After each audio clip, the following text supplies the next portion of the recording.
بسم اللہ الرحمن الرحیم۔ السلام علیکم میرے پیارے بچوں، میں آپ کو اپنے چینل سیم سٹوری ہوم پر خوش آمدید کہتی ہوں۔ امید ہے آپ کو میری کہانیاں پسند آ رہی ہوں گی۔ میں چاہوں گی کہ آپ بیل کے بٹن کو دبائیں اور میری کہانیاں لائک کریں۔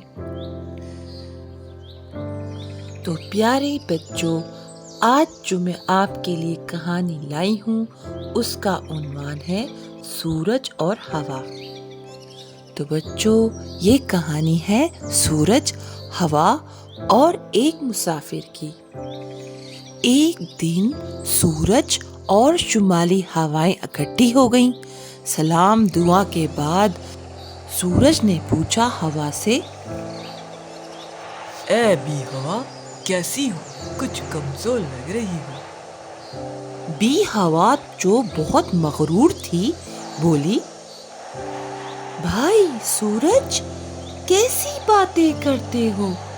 تم سے تو آج بھی زیادہ طاقتور ہوں، جب چاہو مقابلہ کر لو۔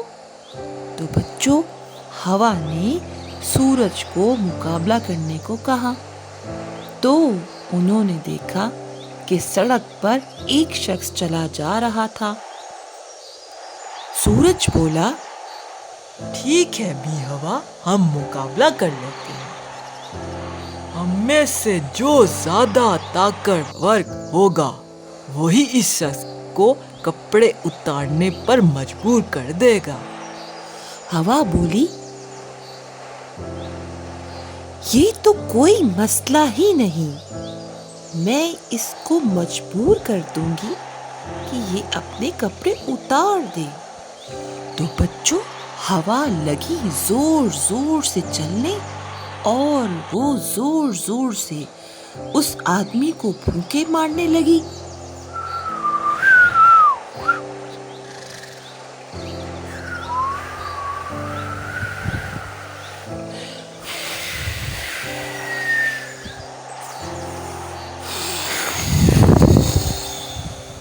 تو بچوں، ہوا کے تیز چلنے سے اس آدمی کو اور زیادہ سردی لگنے لگی۔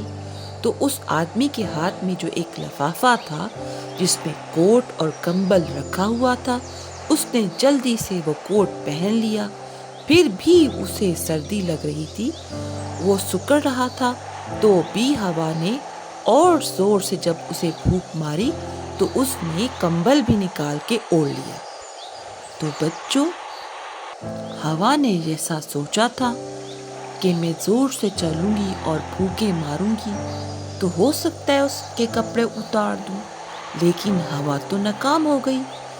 تو بی ہوا بہت پریشان ہوئی۔ تو بچوں، ہوا کی ناکامی کے بعد اب سورج کی باری تھی۔ سورج نے آہستہ آہستہ اپنی گرمی کو بڑھانا شروع کیا۔ آدمی نے دل میں سوچا، ارے یہ کیا مسئلہ ہو گیا؟ عجیب دن ہے، ابھی اتنی ٹھنڈ تھی کہ برداشت نہیں ہو رہی تھی، اور اب دیکھو اتنی گرمی ہو رہی ہے کہ یہ بھی مجھ سے برداشت نہیں ہو رہی۔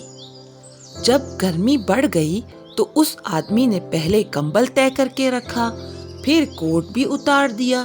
گرمی کی وجہ سے اس کا برا حال ہو رہا تھا۔ اس نے تمام کپڑے اتارے اور قریب بہتی ہوئی ندی میں چھلانگ لگا دی، تب جا کر اس کو کچھ سکون آیا۔ تو بچوں، ہوا نے اپنے غرور کا سر نیچا ہوتا دیکھ کر بہت شرمندہ ہوئی۔ اس نے سورج سے معافی مانگی اور پھر کبھی اپنی طاقت پر غرور نہیں کیا، اور سورج سے کہا، بھائی سورج، تم مجھ سے زیادہ گرم ہو اور طاقتور بھی، میں معافی چاہتی ہوں، تمہاری بات نہ سمجھ پائی۔ تو پیارے بچوں، ہمیں اس کہانی سے پتہ چلتا ہے دنیا میں وہی لوگ عزت پاتے ہیں جو غرور اور تکبر سے ہمیشہ بچتے ہیں۔ ٹھیک ہے؟ تو بچوں، یہ تھی کہانی آج کی سیم سٹوری ہوم کی۔ امید ہے آپ کو پسند آئی ہوگی۔ تو انشاءاللہ میں اب آپ سے اگلی کہانی